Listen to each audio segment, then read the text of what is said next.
मेरे जीवन में कविवर रामदास सिंह दिनकर की पंक्तियां बहुत महत्व रखती है, तो वो पंक्तियां आपको मैं समर्पित करूंगा। आवाज बड़ी आ रही है, ठीक ठाक के गूंज रही है, नीचे तो अब ठीक है, अब ठीक है। तो जुबान खोलूं तो क्या बोलूं, जुबान खोलूं तो क्या बोलूं, कुछ अनुमान रहे तो अच्छा है। जुबान खोलूं तो क्या बोलूं, अनुमान रहे तो अच्छा है। अपने अपने कर्तव्यों का कुछ मान रहे तो अच्छा है। जीवन में मिलना जुलना पहचान बनाना ठीक, मगर क्या जीवन में गुलना मिलना पहचान बनाना ठीक, मगर पहले खुद की खुद से जरा पहचान रहे तो अच्छा है। पहचान रहे। मैं पंक्तियां बोलूंगा अपने हिंदी साहित्य से संबंधित रिलेटेड है, और आपको रचना बताने की कौन सी रचना की पंक्ति है ना, कि सच एक की विपत्ति जब आती है गायन को ही दिलाती है। सूरमा नहीं होते बिजली क्षण एक नहीं धीरज खोते, कांटों में राय बनाते विघ्नों को गले लगाते। वसुधा का नेता कौन हुआ, भूखंड विजेता कौन हुआ। वसुधा का नेता कौन हुआ, भूखंड विजेता कौन हुआ। अगणित यश क्रेता कौन हुआ, नव धर्म प्रणेता कौन हुआ। जिसने न कभी आराम किया, विघ्नों में रहकर नाम किया है। कौन विघ्न ऐसा जग में, टिक सके न वीर नर के मग में। कब ठोक ठेलता है जब नर, पर्वत के उखड़ जाते पांव। मानव जब जोर लगाता है, पत्थर भी पानी बन जाता है। किसकी पंक्ति है?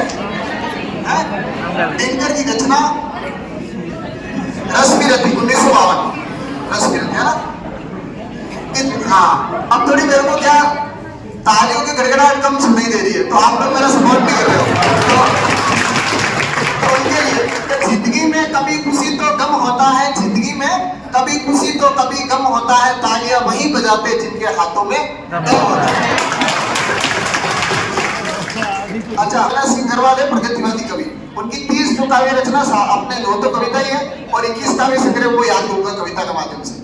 लेकिन उससे पहले जो बार बार मेरे से पूछे, सर से भी पूछे कि सर वैकेंसी कब आएगी, है ना, तो उनके लिए मैंने कि भर्ती जहां तक जाएगी सरकार वहां तक जाएगी। भर्ती जहां तक जाएगी सरकार वहां तक जाएगी। तुम सर से क्यों पूछ रहे हो वैकेंसी कब तक आएगी? अरे सुनो, भर्ती जहां तक जाएगी सरकार वहीं तक जाएगी। तुम सर से क्यों पूछ रहे हो वैकेंसी कब तक आएगी?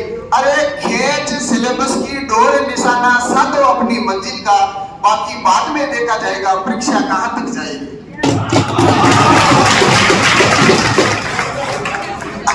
अब जो मेरे भाई बेटे हैं और थोड़ा आशिक भी है, इनके लिए एक चंद शेर। हालांकि श्रृंगार का ज्यादा अनुभव नहीं है, क्योंकि मेरी भी शादी नहीं हो रही। शादी का श्रृंगार से क्या लेना देना? शादी नहीं हुई, क्या बारात उठ गई है, तो श्रृंगार की चंद पंक्तियां और बेरोजगारी के साथ। फारूक, हाँ, शादी का श्रृंगार से क्या लेना देना? अभी बता दूंगा कि किसी को यारी तो किसी को गद्दारी मार गई। किसी को यारी तो किसी को गद्दारी मार गई। इन आशिकों को इश्क की बीमारी मार गई। किसी को यारी तो किसी को गद्दारी मार गई। इन आशिकों को इश्क की बीमारी मार गई। इतने में समझते तो ठीक मियां, इतने में समझते तो ठीक मियां, कम वक्त ये बेरोजगारी मार गई।